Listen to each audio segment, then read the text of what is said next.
Hello everyone, welcome to G centric. और इस lecture से स्टार्ट करेंगे सिमेट्रिकल कंपोनेंट। तो एक लाइन में अगर मुझे बोलना हो कि व्हाट इज सिमेट्रिकल कंपोनेंट, तो हम ये बोलेंगे सिमेट्रिकल कंपोनेंट वो मैथमेटिकल टूल है जिसकी हेल्प से हम लोग अनसिमेट्रिकल फॉल्ट को एनालिसिस करेंगे। देखिए, अभी तक जो सिमेट्रिकल फॉल्ट हम लोगों ने पढ़ा तो बड़ी आसानी से हम लोग क्या करते थे, fault current equal to pre fault voltage upon X equivalent, और ये एक्स इक्विवेलेंट हमारा फॉल्ट पॉइंट से लगा के ग्राउंड तक का इक्विवेलेंट रिएक्टेंस था। इंपेडेंस बोले, रिएक्टेंस बोले, रेजिस्टेंस हटा देंगे तो रिएक्टेंस हो जाएगा।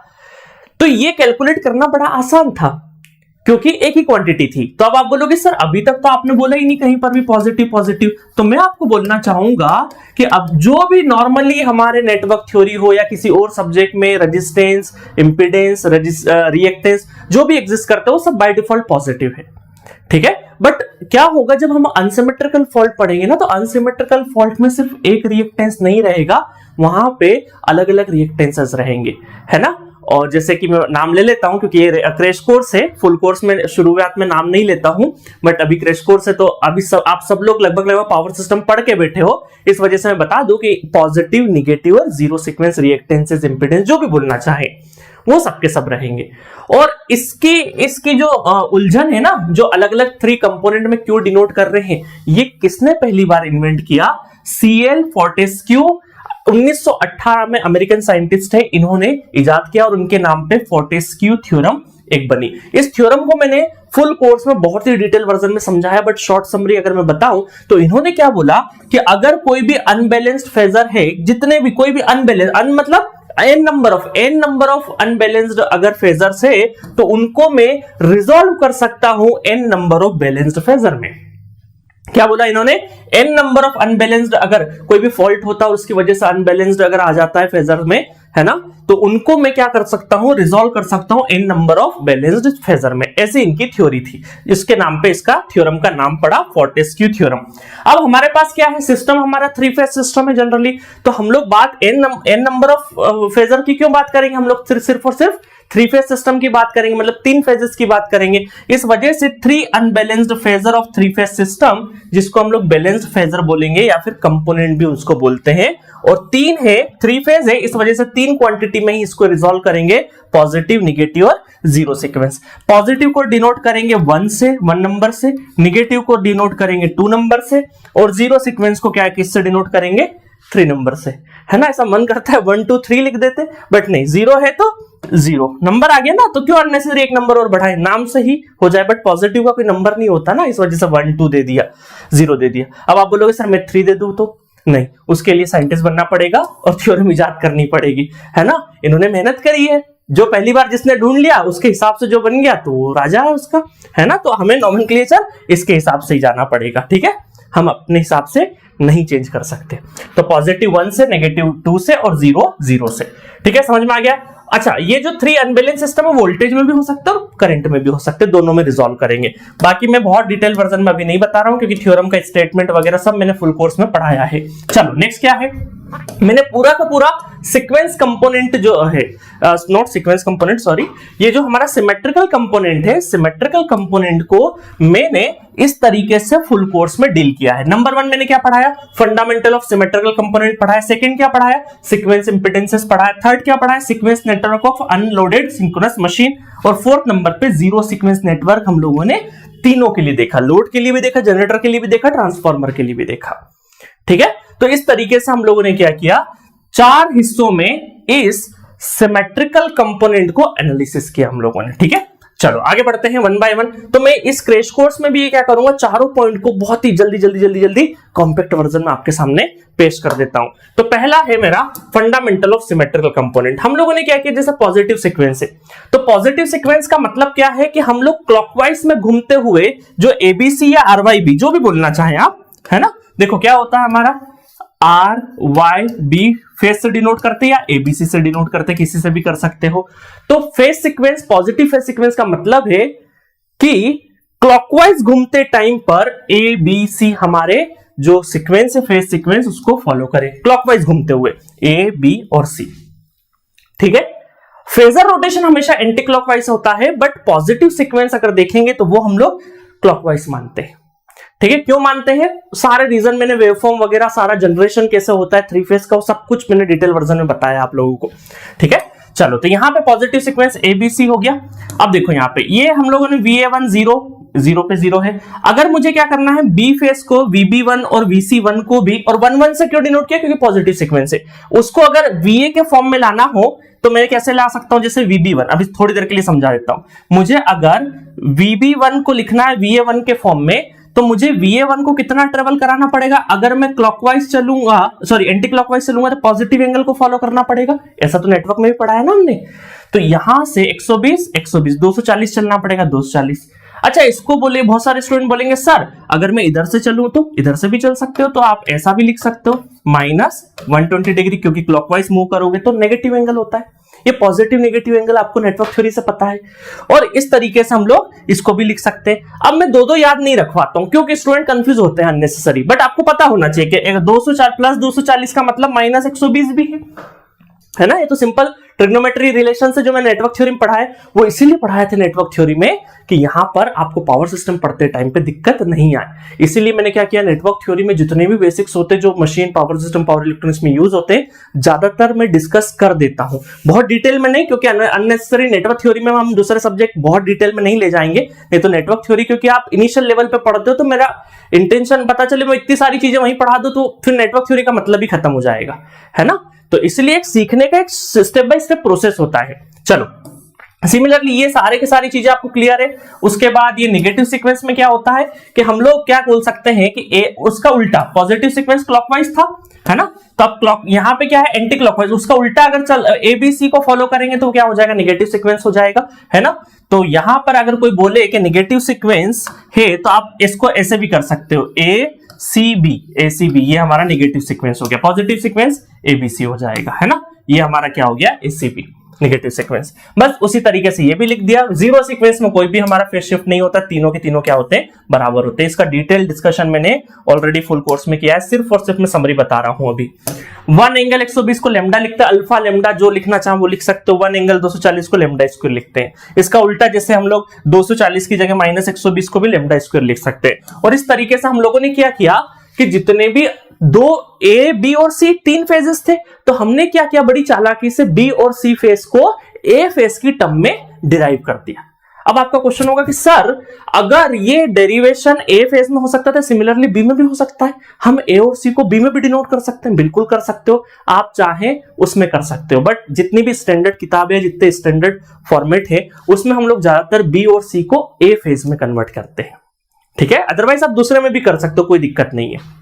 चलो आगे बढ़ते हैं। तो इस तरीके से यहाँ पे टेबल आ जाएगा, VA, VB, VC, ये आपका matrices 1 1 1 1 lambda square lambda 1 lambda lambda square, VA0, VA1, VA2। Similarly अगर मैं इसको इधर की साइड में लाऊं और इसको उधर ले जाऊं तो 1/3 मुझे करना पड़ेगा, है ना। अच्छा, एक चीज और बताता हूं, बहुत सारे स्टूडेंट कहां कंफ्यूज होते हैं कि सर इसमें कई बार ऐसा आता है लैंग्वेज में कि अनसिमेट्रिकल कंपोनेंट और सिमेट्रिकल कंपोनेंट, तो वो क्या कौन से होते हैं। तो ये जो ABC होते हैं ये हमारे क्या होते हैं, अनसिमेट्रिकल कंपोनेंट होते, हाँ अनसिमेट्रिकल कंपोनेंट होते हैं, अनसिमेट्रिकल कंपोनेंट, ठीक है। और ये हमारे क्या होते हैं, सिमेट्रिकल कंपोनेंट, सिमेट्रिकल कंपोनेंट, ठीक है। तो ये असल में क्या होता है, अनबैलेंस्ड फेजर होते हैं, जिसको हम अनसिमेट्रिकल कंपोनेंट भी बोल सकते हैं। वो काय में अनबैलेंस्ड फेजर काय में रिजॉल्व होते हैं, सिमेट्रिकल कंपोनेंट में रिजॉल्व होते हैं, ठीक है। अच्छा, यहां पे अगर इधर लेके आएंगे तो इस तरीके से सारा सेटअप होगा। तो ये मैट्रिक्स याद रखना बहुत इंपॉर्टेंट है, ठीक है। मैट्रिक्स याद रखना बहुत इंपॉर्टेंट है। देखो 1 1 1 1 1 1, सिर्फ स्विचिंग कहां होगी, यहां पे जब VA, VB, VC देख रहे हैं हम लोग, तो मैट्रिसेस में 1 1 1 1 लैम्डा स्क्वायर लैम्डा, फिर लैम्डा इधर और लैम्डा स्क्वायर इधर, इतना सही चेंजेस है, क्योंकि बहुत सारे स्टूडेंट यहाँ पे कंफ्यूज होते हैं। इसको बहुत प्रॉपर तरीके से याद रखिएगा, ठीक है। और जब हमें ये जो हमें सिमेट्रिकल सीक्वेंसेस निकालने हैं, सॉरी सिमेट्रिकल कंपोनेंट निकालने हैं, तो 0 1 2, और शुरुआत कहां से होगी, 0 1 2 से होगी, नहीं तो मैट्रिसेस बदल जाएगा। 1 2 0 से करोगे तो फिर दिक्कत हो जाएगी, ठीक है।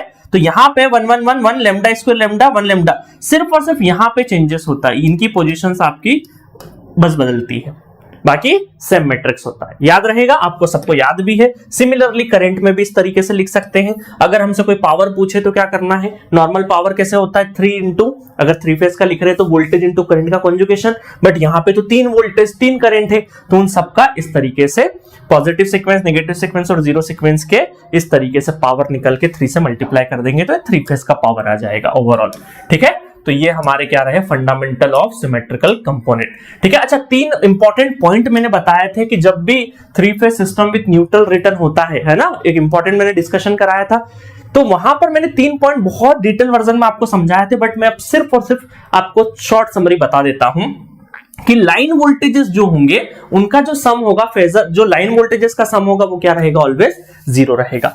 और इसी वजह से क्या होता है कि लाइन वोल्टेजेस का, जैसे ये वोल्टेजेस सारे के सारे क्या है, फेज वोल्टेजेस है। सिमिलरली इस तरीके से जैसे VA VB VC, VA VB VC ये इस तरीके से क्या हमारे फेज वोल्टेजेस है, ऐसे लाइन वोल्टेज भी हो सकते हैं, है ना। तो यहां पर जो लाइन वोल्टेज का 0 सीक्वेंस होता है वो क्या रहेगा, 0 होगा। ये मैंने प्रूफ करके बताया है। और इसे अच्छा फेज में क्या होगा, फेज का एडिशन, फेज मतलब कि एक लाइन से न्यूट्रल तक के फेज वोल्टेजेस का समेशन 0 हो भी सकता है और नहीं भी हो सकता है, डिपेंडिंग ऑन द सिचुएशन। इसी वजह से जो 0 सीक्वेंस, फेज का जो 0 सीक्वेंस है वो मे भी एग्जिस्ट कर सकता है, डिपेंडिंग ऑन द सिचुएशन कि न्यूट्रल आपका ग्राउंड है नहीं है, वो सारी बातें बाद में करेंगे। ठीक है, ये पहला पॉइंट मैंने बहुत अच्छे से समझाया। जिसको सही समझ में आया तो फुल कोर्स में अपने जाके देख लेना, बहुत अच्छे से मैंने इसको डिटेल डिस्कशन किया है। सेकंड पॉइंट क्या है कि जो न्यूट्रल करंट है वो क्या होगा, 3 टाइम्स ऑफ IA0, इसको भी मैंने प्रूफ करके बताया है। थर्ड पॉइंट क्या है, absence of neutral connection. Neutral connection अगर एब्सेंस है ना, न्यूट्रल पॉइंट तो रहेगा, सपोज करो ये है, ये न्यूट्रल पॉइंट है, इसका कनेक्शन, ये कनेक्शन हो गया, ये सॉलिड कनेक्शन हो गया, अगर कुछ इस तरीके से होगा तो ये हमारा Zn न्यूट्रल इंपीडेंस का कनेक्शन हो गया। तो ये कनेक्शन का अगर एब्सेंस हो जाएगा तो ये IA0 क्या हो जाएगा, 0 हो जाएगा, क्योंकि न्यूट्रल करंट ही 0 हो जाएगा। तो सिचुएशन में क्या है, IA0 0 हो जाएगा। ठीक है, ये 3 पॉइंट बहुत इंपॉर्टेंट है, मैंने बहुत अच्छे से इसको पढ़ाया है। ठीक है, चलो नेक्स्ट हेडिंग पे चलते हैं। नेक्स्ट हेडिंग कौन सी हमारी, सीक्वेंस इंपीडेंसेस। तो जो इंपीडेंस, जैसे हम लोगों ने पॉजिटिव, नेगेटिव और 0 सीक्वेंस करंट वोल्टेज देखे, तो अगर करंट और वोल्टेज एग्जिस्ट करते हैं तो इंपीडेंस भी, तो इंपीडेंस क्या बोलता है, इंपीडेंस बोलता है भाई मैं तो ऑफर करता हूं करंट को, वोल्टेज और करंट का रेशो हूं मैं तो, है ना। इस वजह से इंपीडेंसेस भी 3 एग्जिस्ट करेंगे, पॉजिटिव, नेगेटिव और 0।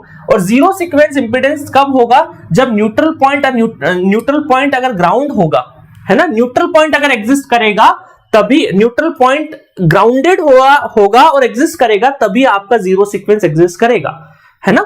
चलो देखो यहां पर क्या है, देखो सॉलिड ही ग्राउंड है यहां पे, तो मैं बोल सकता हूं कि 0 सीक्वेंस, इसको मैं बोल सकता हूं ZG0, तो असल में ये Z इक्वल टू ZG0 हो जाएगा। और अगर ये यहां पे क्या होगा, न्यूट्रल इंपीडेंस से ग्राउंडेड होगा, तो इसका इफेक्टिवनेस कितना होता है, 3 टाइम्स ऑफ Zn। इसका डेरिवेशन से आता है, आपको सबको पता होगा। तो मैं क्या Z0 को क्या लिख दूंगा, ZG0 plus 3 times of Zn। इस तरीके से हम लोग लिखते हैं 0 सीक्वेंस को। ध्यान होगा आपको बहुत अच्छे से, बहुत सारे न्यूमेरिकल करे होंगे। अच्छा, अब हम लोगों ने क्या किया, अलग अलग सिस्टम लिए। कौन कौन से सिस्टम है हमारे पास, पावर सिस्टम किन चीजों से मिलकर बना है, जनरेटर, ट्रांसमिशन लाइन, ट्रांसफार्मर और लोड। तो यहां पर देखो क्या हुआ कि स्टैटिक लोड की बात करें तो क्या होगा, स्टैटिक लोड में तीनों पॉजिटिव, नेगेटिव और 0 तीनों बराबर होंगे। जनरेटर की बात करेंगे तो पॉजिटिव ज्यादा, उससे कम नेगेटिव, उससे कम 0। ये जनरलाइज है ना, इन जनरल लिख रहे हैं हम लोग। कोई सिचुएशन ऐसी आती है तो उस केस में थोड़ा बहुत चेंजेस हो सकता है, नहीं तो न्यूमेरिकल का डेटा लिख के, न्यूमेरिकल में कई बार ऐसा होगा कि नेगेटिव कई बार ज्यादा हो गया अगर, तो बहुत सारे स्टूडेंट सोचते करे ये क्यों हो गया, ऐसा क्यों हो गया। तो ये मैं जनरल तरीके बता रहा हूं, अगर उसमें न्यूमेरिकल में जनरल सिस्टम में कुछ छिड़खानी हुई तो ये सब बदल जाएंगे। ठीक है, तो इन जनरल हमारा पॉजिटिव, नेगेटिव, 0 कैसे आते हैं सब मैंने थ्योरी वर्जन में बहुत डिटेल में पढ़ाया, उसकी नीड नहीं है। ट्रांसमिशन लाइन में दोनों बराबर, ट्रांसफार्मर में दोनों बराबर, पॉजिटिव नेगेटिव, क्योंकि ये रोटेटिंग सिस्टम नहीं है। रोटेटिंग सिस्टम में ही नेगेटिव और पॉजिटिव अलग अलग एग्जिस्ट करते हैं, बट यहां पर ट्रांसमिशन लाइन, ट्रांसफार्मर में दोनों के दोनों बराबर होते हैं। बट कौन कौन सी चीज क्या लिया है, क्या नहीं लिया है, सब डिटेल वर्जन में पढ़ाया है। अच्छा, मजेदार चीज ये है यहां पे कि 0 सीक्वेंस ट्रांसफार्मर का कम होता है ना, ट्रांसफार्मर का कम होता है और ट्रांसमिशन लाइन का ज्यादा होता है, क्योंकि ट्रांसमिशन लाइन में ग्राउंड वायर कंटिन्यूअसली चलता है, इस वजह से उसका 0 सीक्वेंस ज्यादा रहेगा। ठीक है, चलो तो ये क्या था, ये सारे के सारे जो रिलेशन थे विदाउट कपलिंग था। म्यूचुअल कपलिंग हम लोगों ने कंसीडर नहीं किया था। अगर हम लोग म्यूचुअल कपलिंग को कंसीडर करें तो कुछ इस तरीके से सिस्टम चलता है। विद कपलिंग अगर देखें तो, विद कपलिंग देखेंगे तो यहाँ पे सेल्फ और म्यूचुअल दोनों रहेगा, Z1, Z2, Z0। देखो जनरेटर में Z1 बड़ा होना चाहिए सबसे ज्यादा, तो ZS प्लस 2ZM हो जाएगा, फिर उससे कम और फिर उससे भी कम। देखो माइनस में 2 टाइम्स हो गया ना, तो उससे भी कम हो गया। उसके बाद ट्रांसमिशन लाइन, ट्रांसफार्मर, ये 1 2 3 4, ये 4 टेबल तो एग्जैक्टली सेम है, ZS माइनस ZM। और ट्रांसमिशन लाइन में बड़ा रहेगा ये तो ZS प्लस 2ZL, और ट्रांसफॉर्मर में छोटा रहेगा ZS माइनस 2ZM, क्योंकि इससे छोटा माइनस में देखो 2 आ गया। तो इस तरीके से ये हमारा म्यूचुअल कपलिंग है। इसका प्रॉपर डेरिवेशन वगैरह सब मैंने फुल कोर्स में पढ़ाए हैं। न्यूमेरिकल के लिए, एग्जाम के लिए सिर्फ इतना इंफॉर्मेशन इनफ है। थोड़ा सा चीजें समझ में आ रही होगी, कहां का पढ़ा था, बिल्कुल कॉम्पैक्ट करके मैं सारी इंफॉर्मेशन आपके सामने पेश कर रहा हूं। ठीक है, नेक्स्ट है आपका sequence network of unloaded synchronous machine, है ना। नेटवर्क देखेंगे, सीक्वेंस नेटवर्क हम लोगों ने बड़े 3 फेज के बनाए, फिर पर फेज लिया, तो यहां पर हम लोगों ने एक फेज लेके VA1 equal to EA minus IA1 Z1, है ना। पॉजिटिव सीक्वेंस नेटवर्क का एक्सप्रेशन ऐसा लिख सकते हैं हम लोग। ये सारे के सारे इंपॉर्टेंट है ना, ये आपको कब काम आएंगे, जब आप अनसिमेट्रिकल फॉल्ट एनालिसिस करेंगे ना, line to ground, line to line, double line to ground, तो वहां पे सारी एक्सप्रेशन बहुत काम की। नेगेटिव सीक्वेंस में इंड्यूस EMF क्या रहेगा, 0 रहेगा। ठीक है, जीरो सीक्वेंस में क्या रहेगा, Z0 IA0। अच्छा, इस चीज में एक चीज का ध्यान रखना, क्योंकि यहां पर देखो ये जो Z0 है वो क्या होता है, ZG0 प्लस 3ZN। अच्छा, ZN नहीं है अगर, देखो यहां पे सॉलिड लाइन से, क्योंकि कोई भी न्यूट्रल में इंपीडेंस नहीं है, सॉलिड ग्राउंड किया है हम लोगों ने, तो ये क्या रहेगा, 0 हो जाएगा। तो उस केस में Z0 इक्वल टू ZG0। तो इसीलिए कई बार Z0 को डायरेक्टली इसलिए लिख देते हैं, ZG0 की जगह Z0 लिख देंगे, बट अल्टीमेटली अंतर होता है।